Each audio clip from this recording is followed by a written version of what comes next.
Concept लिखो। अरे क्या प्रॉब्लम है? Wedge block constraint. अच्छा, क्या मैंने आपको लास्ट वाले टॉपिक में पॉइंट मेथड समझाया? लगा लोगे? अभी वेज ब्लॉक कंस्ट्रेंट में क्या होगा, जैसे आपको कैसे कैसे डायग्राम देखने को मिलेंगे। ये कैटेगरी है क्वेश्चंस की। इसमें मान लीजिए ब्लॉक कुछ इस तरीके से है और इसके ऊपर एक और ब्लॉक रखा है ऐसे। क्या ये नीचे आए तो कॉमन सेंस कहती है पीछे जाएगा, सही है ना? अगर ये नीचे आए तो ये पीछे जाएगा। तो आपको आराम से छोड़ना है इसको भाई। पूछेगा, देखो मान लीजिए इसकी वेलोसिटी v है मान लो, मतलब ये कौन ब्लॉक है? a। ये ब्लॉक कौन है? b। और इसकी वेलोसिटी कितनी मान ले? vb। तो क्या आपको ऐसा हो सकता है कि v और vb में रिलेशन निकालना पड़ सकता है? क्वेश्चन क्या पूछेगा सबसे पहले? a में और b में, मतलब va में और vb में रिलेशन निकालिए। Find relation between va and vb। कोई प्रॉब्लम इसमें? डन? मतलब क्वेश्चन समझ में आया? क्या पूछेगा? ये नीचे आ रहा है तो ये पीछे क्यों जा रहा है, समझ में आ रहा है? यही कंस्ट्रेंट है। अब यहाँ पे कंस्ट्रेंट क्या है? क्या तुम्हारे को ये कॉन्टेक्ट सरफेस लिख रही है? क्या इन दोनों ब्लॉक्स का यहाँ पे कॉन्टेक्ट है? ये कॉन्टेक्ट सरफेस है। तो यहाँ पे कॉन्सेप्ट क्या लगाने हैं? देखो इधर कॉन्सेप्ट क्या है, कौन है तो खोल दे।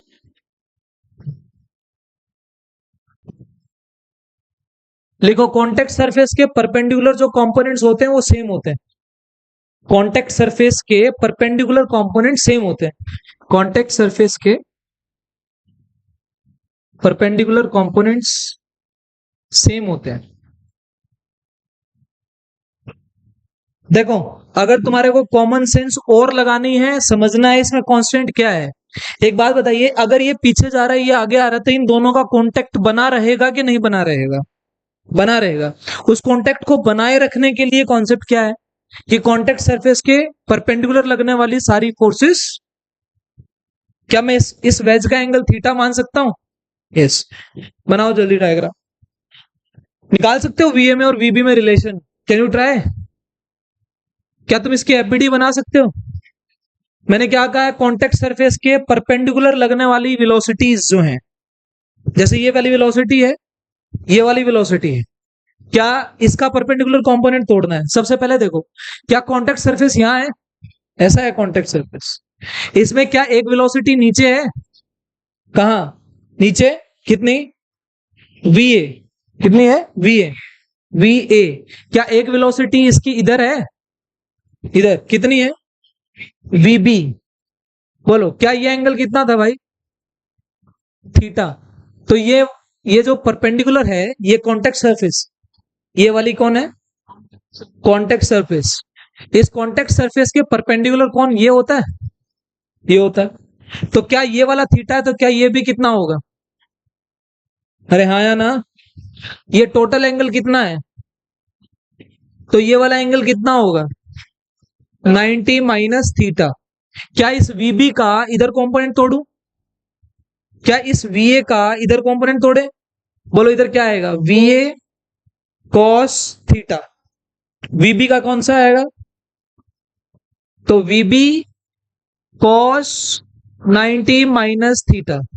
क्या मैंने दोनों वेलोसिटीज के कंपोनेंट्स कॉन्टेक्ट सरफेस के परपेंडिकुलर तोड़ दिए? यस। इसका दूसरा कंपोनेंट कहां होगा? इधर। इसका इसका इधर किधर होगा? इधर होगा। पता है ना ये चीजें? इंक्लाइन प्लेन पे कराई थी भाई। ऐसे ले लो या ऐसे ले लो, तुम्हारी मर्जी है। अभी कौन सा लिया मैंने? ये वाला। इसमें देखो, अगर ये थीटा इधर नीचे लगेगा तो ये भी थीटा। इधर नीचे mg लगता है, ये थीटा, तो ये भी थीटा। मैंने कंपोनेंट तोड़ लिए। अब यहां तोड़िए, ये देखो, क्या ये वाला कंपोनेंट इज परपेंडिकुलर टू, ये वाला कंपोनेंट इज परपेंडिकुलर टू, क्या लिखा है इधर? कॉन्टेक्ट सरफेस के परपेंडिकुलर लगने वाले वेलोसिटी के कंपोनेंट्स क्या रहते हैं? बराबर कर दें? कर दो, बोलो क्या आएगा। वी ए कॉस थीटा बराबर V B cos 90 minus theta आ जाएगा। कॉस 90 माइनस थीटा कितना होता है, साइन थीटा। तो V A by V B यानी कि V A is V B sine theta के नीचे क्या जाएगा, क्या बनेगा, टेन थीटा। तो क्या है v b, so that's the relation. सही है ना। क्या तुम्हारे को ये वैल्यूज भी दे सकता है, भाई 5 से नीचे आ रहा है, बताओ ये कितने से पीछे जाएगा। तो यहाँ पे डायरेक्टली पुट करना चाहो तो डायरेक्टली पुट कर दो। अच्छा एक चीज ध्यान रखना, ये जो थीटा है ये स्टैंडर्ड केसेस में क्या क्या देगा सवाल में, यहाँ पे 30 डिग्री दे सकता है, यहाँ पे 60 दे सकता है, क्या यहाँ पे 37 डिग्री दे सकता है, यहाँ पे और 53 डिग्री दे सकता है। सही है। अब अगर मान लीजिए किसी बच्चे ने इस फॉर्मूले को याद किया और एंगल आ गया 37, तो यहां क्या भरेगा, 1037 की वैल्यू तुम्हारे को पता है, क्या तुम्हारे को ट्रायंगल पता है ये वाली, ये 37 डिग्री, ये 53 डिग्री, ये 3, ये 4, ये 5, बोलो 1037 कितना आएगा, 3/4। कर लोगे, तो अकॉर्डिंगली सवाल करना, जल्दी उतारो उसको बेटा।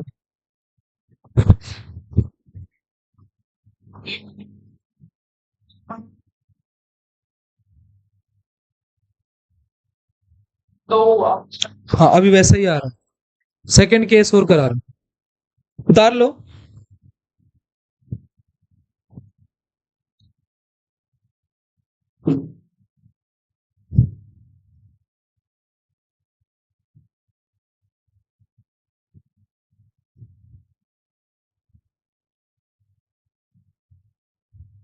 समझ में आ रहा है भाई, 11th क्लास क्लियर है सबको। एक सवाल ऐसा ही करके दिखाओ फिर, चलो। हाँ मतलब मैं क्वेश्चन लिख रहा हूँ, आप ये उतार।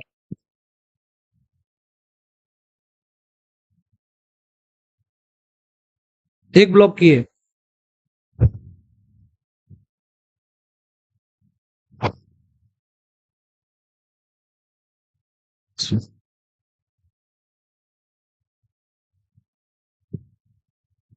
या फिर थीटा ही लेके चलो।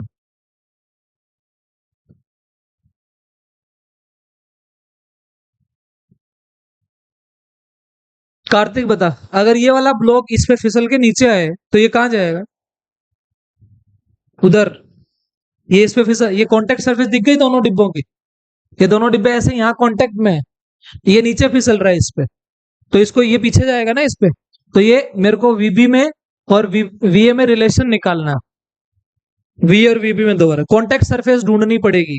कहाँ है दिया कॉन्टेक्ट सरफेस, ये रही कॉन्टेक्ट सरफेस। क्या इसके ऊपर इसका परपेंडिकुलर कंपोनेंट और इसका परपेंडिकुलर कंपोनेंट तोड़ने पड़ेंगे। ट्राई करना, आंसर बताना इसी तरीके से। एक सवाल और देता हूं फिर, आया समझ। यशिका, हाँ, जिया, सीजल, आया था यशिका। हम्म। वो कहा आज हंसिका नहीं आई, लेट आती है। अरे तेरे दिमाग में कोई खराबी है, मतलब क्या है उसके अंदर है? इस कॉन्टेक्ट सरफेस के परपेंडिकुलर तो ये होगा ना, इसकी वीबी कहाँ है, ये वीबी तो इधर है, ये वीबी, ये टोटल कितना है 90, ये वाला एंगल कितना दे रखा है, तो ये तोड़ो, इसको तोड़ो, 90 माइनस थीटा कितना आएगा, V A cos theta, V B sine V B cos 90 minus theta. Again you will find the same relation. आ गया समझ, कॉन्टेक्ट सरफेस के परपेंडिकुलर दे, किसी को डाउट है,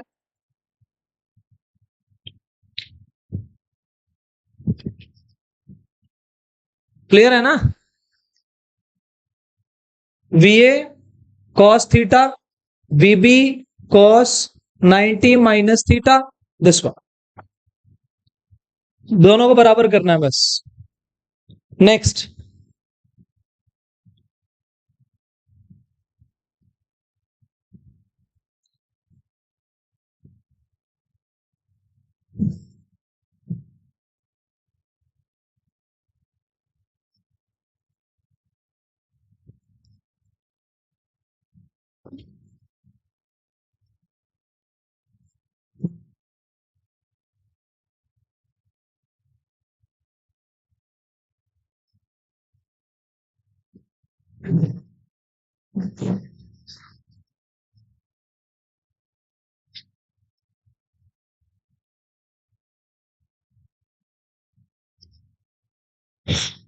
आवाज नहीं।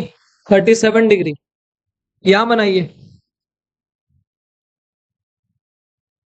ये बी है, ये ए है।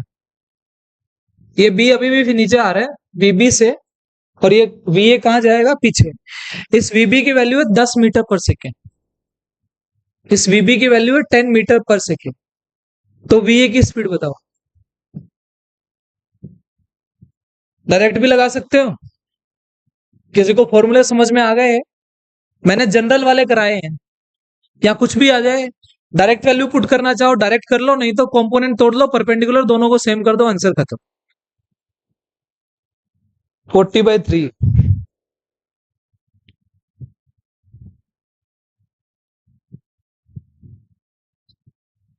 कौन सा? 37।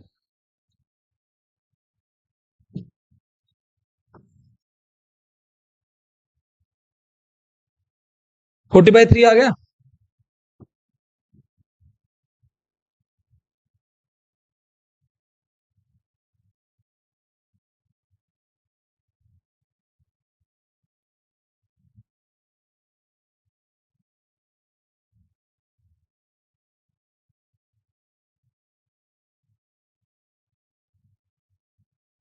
मैंने लिफ्ट करा दी थी इसमें, वेइंग मशीन वाली। Weighing machine. इसके बाद हेडिंग डालना बेटा, एक्सेलरेटेड व्हीकल। यहाँ पे ना कंस्ट्रेंट मोशन खत्म हो गया।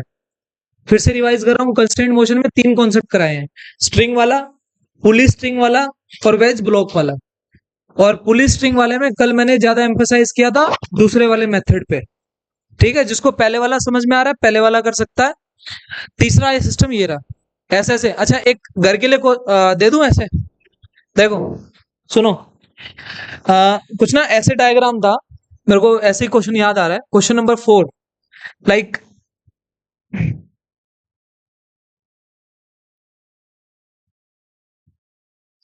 देखो तुम इनको ना ऐसे करो, जैसे कुछ इस तरीके से था ये। एक सेकेंड।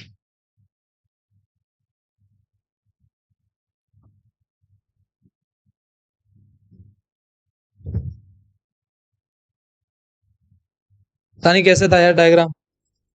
ये मतलब समझ रहे हो तुम? मतलब 3 पाइपें हैं, जैसे ये ऐसे, कुछ इस तरीके से। ये लो। अब ये 2 तो ऐसे रखी हैं, और तीसरी इसके ऊपर ऐसे रखी है। समझ गए? ये डायग्राम ना ऐसे ही दिया था। ये तुम्हें सामने से देखो कैसा दिख रहा है, ऐसा ही दिख रहा है ना? है ना? ये वाली जो चीज है, ये वाली जो पाइप है, ये ना नीचे आ रही है, तो ये दोनों इधर नहीं जाएंगी। इनकी स्पीड बतानी है। अब ऐसे वाले सवालों में भी यही कॉन्सेप्ट है। यहाँ पे भी कॉन्टेक्ट सरफेस ढूंढो। देखो कॉन्टेक्ट सरफेस कहाँ है? क्या इसमें कॉन्टेक्ट सरफेस यहाँ है? इसमें कॉन्टेक्ट सरफेस यहाँ है। इसको आसान देखो, इसने इसने एक चीज और दी थी।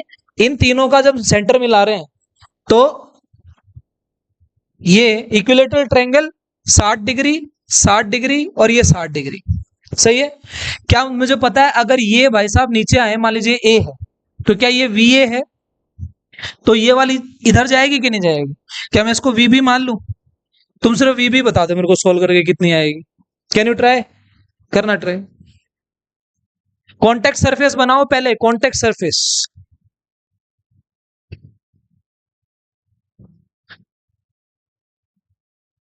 ये मैंने थोड़ा सा ना छोटा बनाया, मैंने डायग्राम सही बनाया है। ये कुछ इस तरीके से। हाँ, वी ए की वी ए ले लो। देखो इधर कॉन्टेक्ट सरफेस कहाँ है? इधर। ये लो, कॉन्टेक्ट सरफेस ऐसे बना ली। क्या तुम्हारे को ऐसा नजर आ रहा है कि जो ये वाला पॉइंट है, कहाँ गया ये वाला पॉइंट? इसमें ये एंगल कितना है? 60 डिग्री। मैं पहले इस पॉइंट को ही बना लेता हूं। ये कहाँ है? यहाँ 60 डिग्री। कितना 60 डिग्री यहाँ पे? ये ये 60 डिग्री है ना? ये वीबी है। मैंने ये वाला पॉइंट बना लिया। ये वाली लाइन ये रही। बोलो, क्या तुम्हें ऐसा लग रहा है कि ये वाली लाइन, जो ये वाली लाइन है, क्या इस कॉन्टेक्ट सरफेस के परपेंडिकुलर है? अरे हाँ या ना, ये कॉन्टेक्ट सरफेस, इसके परपेंडिकुलर तो यही वाली लाइन है ना, जो ये वाली लाइन है, जो इन दोनों को मिलाएगी ये लाइन, क्या इस कॉन्टेक्ट सरफेस के क्या है, परपेंडिकुलर। तो मुझे इसका कंपोनेंट तोड़ना है अलोंग द परपेंडिकुलर लाइन। बोलो ये वाली लाइन है, ये एंगल कितना है, तो ये कितना बन गया, cos 60 डिग्री। डन। अच्छा एक नीचे आ रहा है, ये कितने से आ रहा था, VA से, ये एंगल कितना, ये कितना 30 है ना, परपेंडिकुलर लाइन तो ये है ना, तो इस लाइन पे कौन सा कंपोनेंट टूटेगा इसका, VA cos, तो VA cos 30। नहीं आया समझ, सही है ना। देखो आइडेंट, ये वाला बेटा VA कहाँ है, नीचे है ना, तो इस सरफेस से देख, इस सरफेस से तो नीचे ही है ना, ये वाला वेक्टर यहाँ है, इस वाले वेक्टर को यहाँ शिफ्ट कर ले, पैरेलल शिफ्टिंग से वेक्टर चेंज, तो यहाँ पे कितना आ रहा है, VA cos 30, दोनों को क्या करूं, इक्वल कर दो, VA cos 30 VB cos 60, cos 60 कितना है 1/2, ये कितना है 2 से 2, तो VB इक्वल्स टू क्या VA √3 आ गई, दैट्स द रिलेशन। क्या कह रहे हो, 10 वाले से, हाँ हाँ उससे भी आ जाए, मतलब मेन चीज मैं इससे एक प्रैक्टिस करा रहा हूं कि कॉन्टेक्ट सरफेस कहाँ है पर परपेंडिकुलर लाइन कहाँ है। देखो फॉर्मूले ना इतने सारे फॉर्मूले बन जाएंगे, लास्ट तक याद रखने मुश्किल हो जाते हैं, तो कोशिश कीजिए कि कॉन्सेप्ट याद रहे कि कॉन्टेक्ट सरफेस के परपेंडिकुलर टूटने वाले कंपोनेंट्स बराबर होते हैं, क्योंकि कॉन्टेक्ट बनाए रखना है, यही क्या है, वेज का कॉन्स्ट्रेंट है। बात समझ में आ गई, खत्म। हेडिंग डालो accelerated vehicle, accelerated vehicle, accelerated vehicle में क्या सवाल बनते हैं भाई, पता है,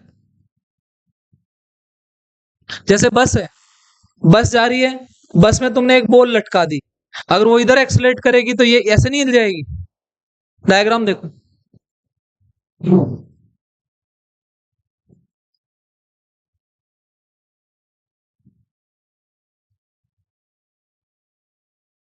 अगर तुम एक कॉन्सेप्ट से रिलेटेड 4 से 5 सवाल करते हो तो कॉन्सेप्ट लगाना आ जाता है।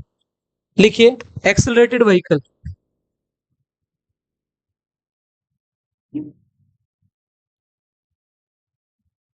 ये ना कुछ ऐसा है, लाइक जैसे मान लीजिए ये कोई बस है, ये बस इधर जा रही है, इधर, अभी ये बस है ना, मैं मान लेता हूं कहाँ है, रेस्ट पे, और यहाँ पे इसकी छत से एक बॉल ऐसे हैंग्ड है, सस्पेंडेड है, तो कुछ नहीं होगा ना, नॉर्मल जो तुम्हें दिख रहा है वही दिख रहा है। क्या मैंने कुछ फ्रेम ऑफ रेफरेंसेस के बारे में लिखवाए थे, 3 कॉन्सेप्ट, मैंने कहा था इनर्शियल फ्रेम में खड़े होके देखो और वो बॉडी रेस्ट में हो तो वो फ्रेम भी क्या होता है, इनर्शियल। अगर इनर्शियल में खड़े होके देखो और वो बॉडी कांस्टेंट वेलोसिटी से चल रही हो तो भी इनर्शियल, और अगर एक्सेलरेटेड हो तो नॉन इनर्शियल, यही होता है ना। तो यहाँ पे ये रेस्ट में, अगर मैं अर्थ से खड़ा होकर देखूंगा तो इसकी एफबीडी बना सकते हो क्या, यहाँ पे टी, और ये जो बॉल का मास होगा नीचे, तो क्या टी बराबर क्या आया, क्या ये पहला डायग्राम अभी कहां था, अगर एक्सेलरेट करेगा, एक्सेलरेट, बोलो तुम्हारी कॉमन सेंस क्या कहती है, इधर एक्सेलरेट कर रहा है, अगर इधर जाएगा तो ये जो चीज है ये कहां जाएगी। तुम्हें रिलेटिव मोशन का एक कॉन्सेप्ट मैंने ऐसा कुछ समझाया था कि रिलेटिव मोशन के अंदर जो चीज, जो वेलोसिटी तुम्हारी है वो दूसरे को उल्टी डायरेक्शन में दे देते हैं।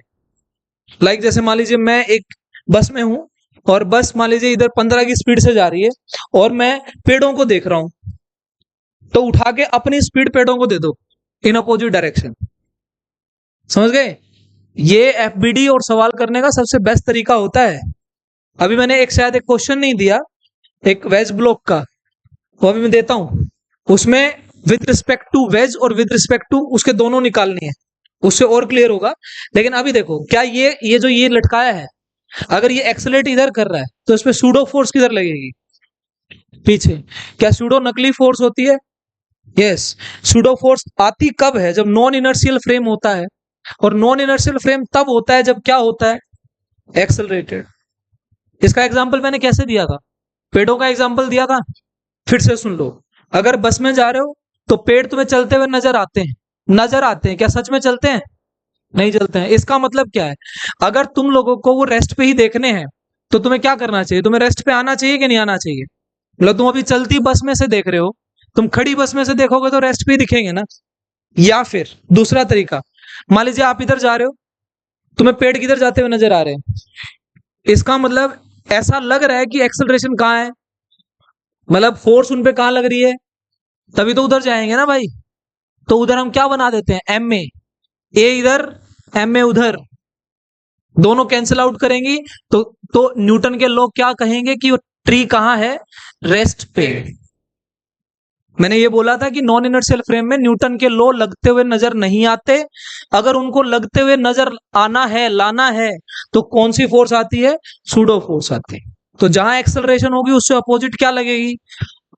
तो बताओ, एम ए लगेगी? लगेगी। बट यार मुझे एक बात बताओ, जो ये चीज ऐसे थी, क्या ये ऐसे हो जाएगी? तो ऐसे हो जाएगी तो ये वर्टिकल लाइन के साथ कोई एंगल बनाएगी? तो इस टाइम आपसे दो सवाल पूछेगा कि बताइए जब ये एक्सेलरेट किया तो इसमें टेंशन कितनी हुई और ये एंगल कितना हुआ, मतलब ये कितना एंगल डिफ्लेक्ट कर गया। यही सवाल पूछेगा ना, अपनी जगह से कितना एंगल आ गया और इस वायर में कितना टेंशन आ गया। तो सबसे पहले क्या बनानी है? F B D, free body diagram बनाओ। बनाओ, इक्वेशन बनाओ, ऊपर नीचे लेफ्ट राइट।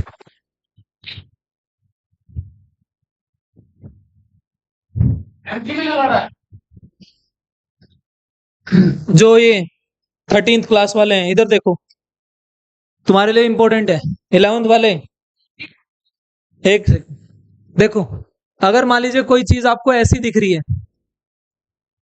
ये अलग से जूम करके दिखा रहा हूं, कोई चीज जहां यूज करनी हो वहां कर लेना। अगर मान लीजिए टेंशन इधर है, क्या एंगल पर लगने वाली फोर्स किसी काम की होती है? नहीं होती, उसके कंपोनेंट तोड़ने पड़ते हैं। तो अब इसका तो एज सच कोई यूज नहीं है, इसके कंपोनेंट तोड़ने पड़ेंगे, और कंपोनेंट हमेशा एक्स और वाई में तोड़ा करते हैं। क्या एक्स ये है, वाई ये है, राइट? अब उसके लिए भाई एंगल भी तो चाहिए। याद रख लो, जिस वायर में टेंशन लग रही है वो जिस लाइन के साथ एंगल बना रही है, वैसी वैसी लाइन एक और बना लो पैरेलल। या तो ऐसा हो सकता है, या फिर जिस वायर पे टेंशन है उसी वायर को थोड़ा सा आगे एक्सटेंड कर लो। तो क्या ये थीटा, तो ये भी थीटा। तो कई बार हमें इसका यूज करना पड़ जाता है, कई बार इसका यूज करना पड़ जाता है। तो एज पर नीड आप लगा सकते हो। तो आपको डायग्राम समझ में आ गया?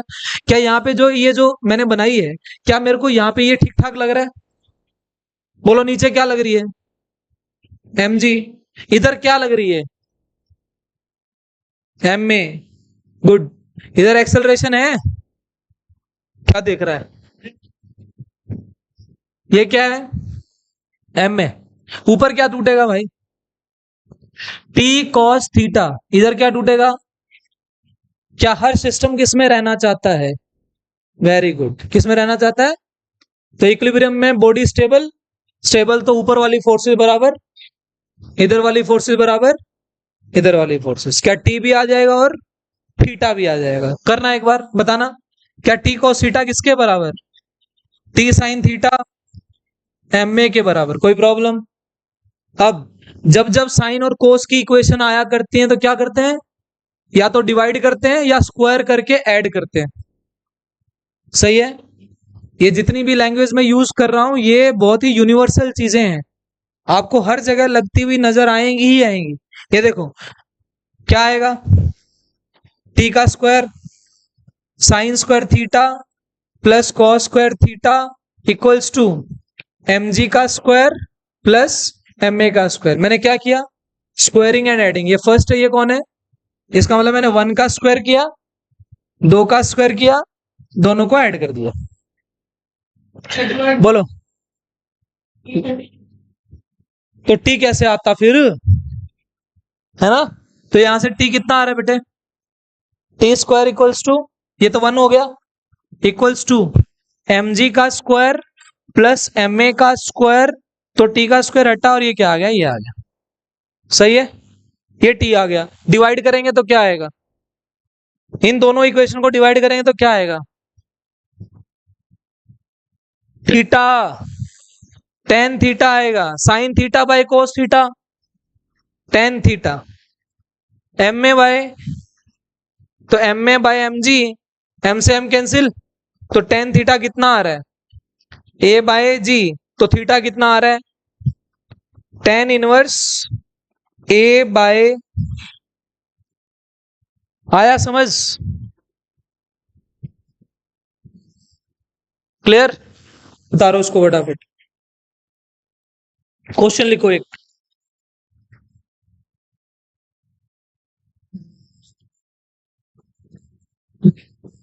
मैं एक ही चीज है ना इतनी बार रिपीट कर चुका हूं तुम्हारे को, जब भी साइन कोस की इक्वेशन दिखते हैं उसमें स्क्वेयरिंग एंड एडिंग या फिर डिवीजन, ये दो चीजें। टॉपिक में कुछ भी निकालना है उससे पहले टॉपिक को सोचा करो कि क्वेश्चन क्या क्या बन सकते हैं। टेंशन पूछ लेगा, एंगल ऑफ डिफ्लेक्शन पूछ लेगा, दोनों आ गए। क्वेश्चन लिखिए। हाँ मैं लिख रहा हूं मैं।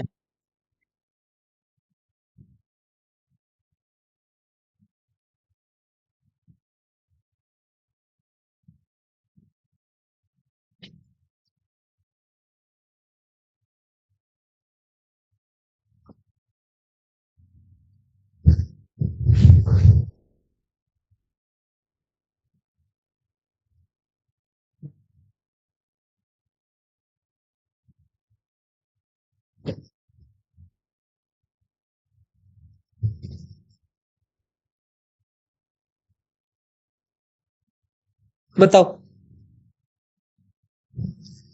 एक्सेलरेशन निकालनी है व्हीकल की, अगर टेंशन डबल हो जाए on accelerating the vehicle, that means that is a tension which has been doubled, which has been, पहले कितनी थी बिना एक्सेलरेशन के, टी बराबर M G, now it has been doubled means it has become 2 M G, तो put T equals to 2 M G, do it.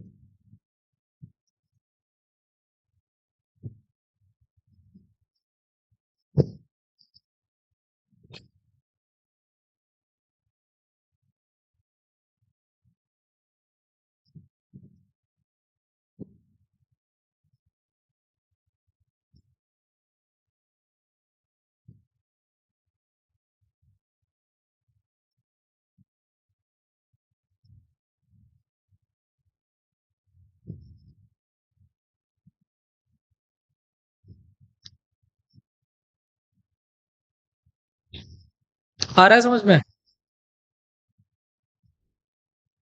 तुम्हें 11th class कुछ ज्यादा प्रैक्टिकल नहीं लग रही,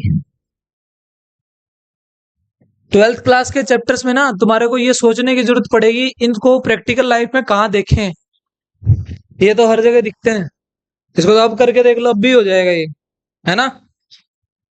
ये जो ऐसे ऐसे डायग्राम बन रहे हैं ये तो प्रैक्टिकल लाइफ में एज यूजुअल देखने को मिलते हैं, प्रैक्टिकली करा दूं, नंबर आ जाएंगे तेरे फिर, है। हाँ ले करा दिया प्रैक्टिकल, स्कूटी पे किसी चीज को ऐसे पकड़ के ले जा, हो गया प्रैक्टिकल, वो पीछे जाएगी।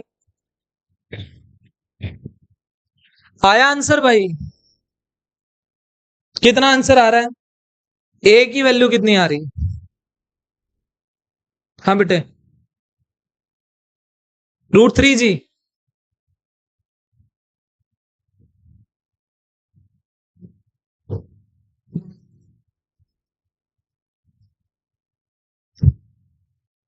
देखो भाई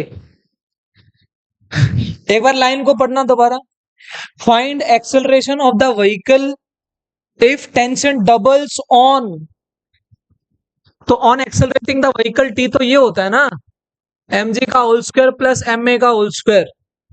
जब एक्सेलरेशन थी नहीं तो उस टाइम पे टी था एम जी, लेकिन एक्सेलरेशन करने पे टी क्या हो गया, तो इसका मतलब ये क्या बन गया, ये 2 एम जी हो गया, तो मतलब ये वाला टी एक्सेलरेशन करने पे कितना बन चुका है, 2 एम जी, तो क्या ये 4 एम जी का स्क्वायर हो गया, 4mg m²g², ये क्या है mg का होल स्क्वायर प्लस में ma का होल स्क्वायर, m कैंसिल हो रहे हैं, तो यहां से a की वैल्यू क्या √3g आ रही है क्या नहीं आ रही है? आ रही है। tan थीटा की वैल्यू, a बाय जी, तो a √3g बाय कैंसिल हो गया। देखो सारा खेल है ना वर्डिंग का है कुछ नहीं इनमें। तो कितना आ रहा है 60 डिग्री, थीटा बराबर 60। कर लोगे ऐसे सवाल? उसके बाद लिखिए, कौन पूछ रहा है? आप बेटा, इसमें टी का फॉर्मूला एक्सेलरेशन करने पे इतना आया था, जब एक्सेलरेट नहीं कर रही थी तो टी कितना होता था, इतना, लेकिन एक्सेलरेट करने पे क्या हो गया, तो इसका डबल हो गया, वहां पुट कर दे, सॉल्व कर दिया इसको। सही है। सॉल्यूशन बताना ना क्या, ये सॉल्यूशन बताना, ये वाला कर लोगे। हेडिंग लिखो हॉरिजॉन्टली एक्सेलरेटेड, ये horizontally accelerated bodies, connected bodies, horizontally accelerated and connected bodies, topic का नाम horizontally accelerated and the connected bodies.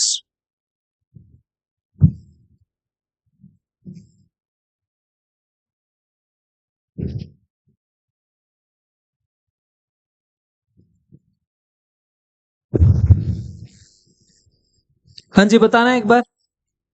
अगर ये कनेक्टेड बॉडीज हैं, कनेक्टेड बॉडीज में एक बॉडी दूसरी बॉडी से कनेक्ट होगी, डायग्राम में समझिए। क्या ऐसा हो सकता है कि एक बॉडी दूसरी बॉडी से किसी वायर से कनेक्ट हो? क्या ऐसा हो सकता है कि एक ब्लॉक बिल्कुल चिपका हुआ हो इससे? ये लो m1 m2, तो ये कनेक्टेड बॉडीज के दो केस। इसमें ऐसे सवाल भी दिखेंगे और ऐसे भी दिखेंगे। सिंपल कॉन्सेप्ट में पहले समझिए, दुनिया की कोई भी फोर्स किसके बराबर, ma के बराबर। अगर मान लीजिए कोई ब्लॉक है m, इस पे आप फोर्स लगा रहे हो F, इसके सवाल करवा चुका हूं, इसकी एक्सेलरेशन कितनी आएगी, F/mi, है ना। तो मुझे एक ही कॉन्सेप्ट लगाना है कि दुनिया की फोर्स ma के बराबर। क्वेश्चन लिखो यहाँ पे, सबसे पहले क्वेश्चन के साथ पढ़ेंगे इसको। Example number 1, example number 1, 3 block बना लो, स्ट्रिंग से जोड़ दो, ठीक है, ऐसे।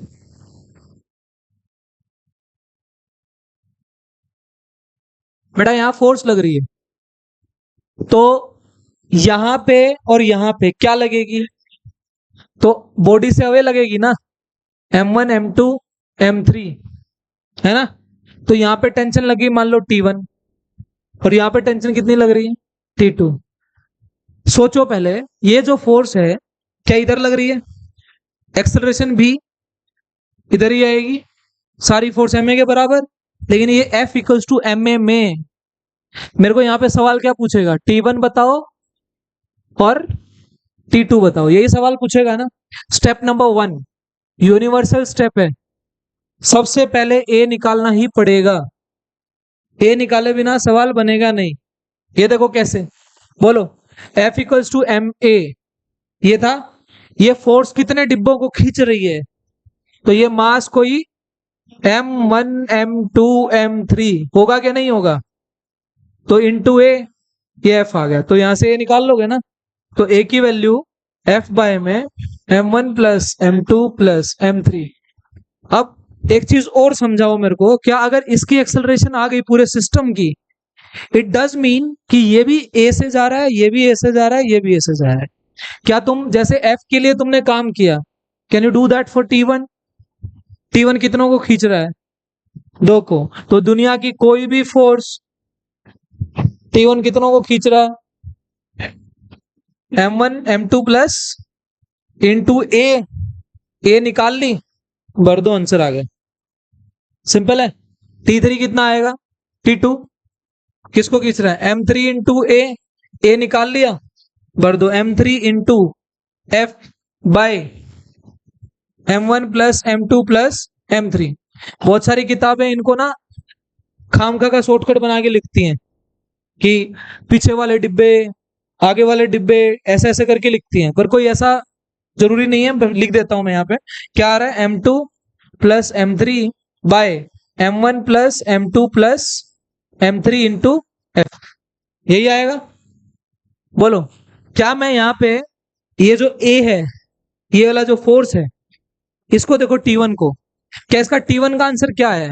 T1 के पीछे जितने डिब्बे, ये रहे, बाय में टोटल मास इनटू फोर्स, यही आया।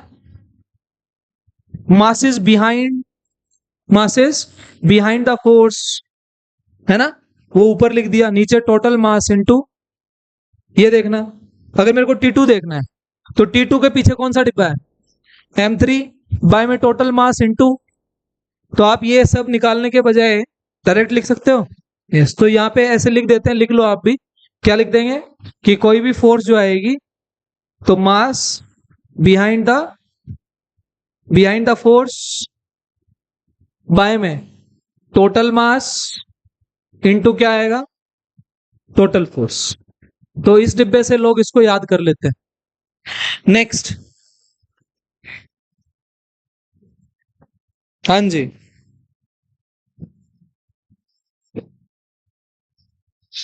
आ रहा है समझ में सभी को? इजी है ना ये तो?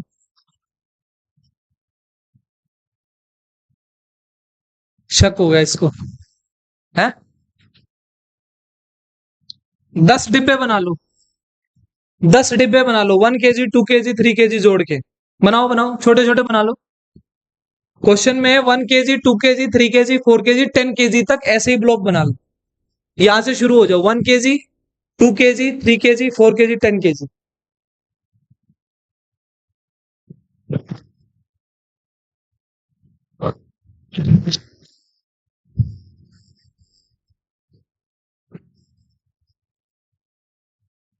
किसको समझ में नहीं आ रहा,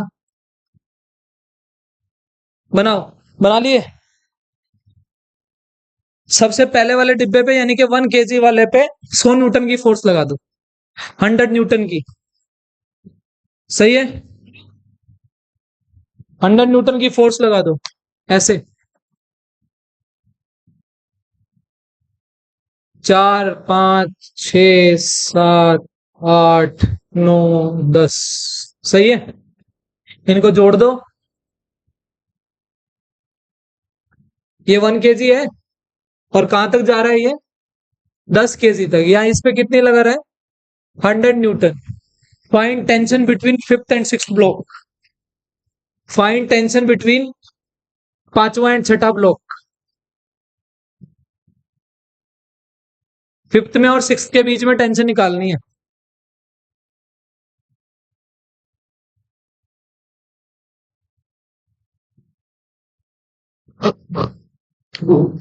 दो तीन चार पांच छह सात आठ नौ, पांचवा छठा ये है ना, तो यहाँ पे टेंशन निकालनी है भाई।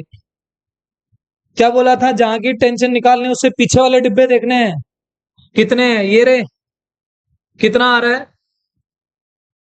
10 और 9 19, 19 और 8 27, 27 और 7 34, है ना, 34 और 6 तो 40, तो मास हो गया इसका, है ना, इनटू फोर्स कितनी थी, 100, divided by total mass, n × n+1/2, यही होता ना फॉर्मूला, 50।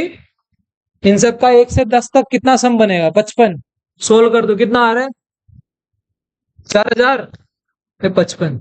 सोल्व कर लो इसको आगे, ठीक है, 5 पे काट लो, कितना कट गया ये, 811, यही है ना, तो 800/11 न्यूटन। डाउट है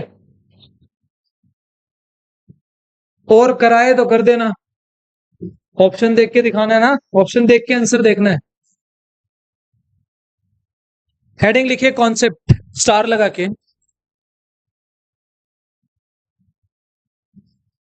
tension in A road 5 star लगा लो। 100% सवाल बनता है, दुनिया भर के सवाल बनते हैं। टेंशन इन ए रोड,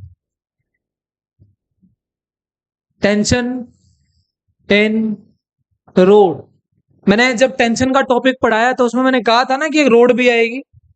हाँ जी, बोला ना। तो इसमें लिखो, एक फोर्स लग रही है इस रोड के ऊपर। पहला केस बना लो, केस नंबर 1। ये रोड है, इसका मास ना m ले लो, टोटल मास m है इसका।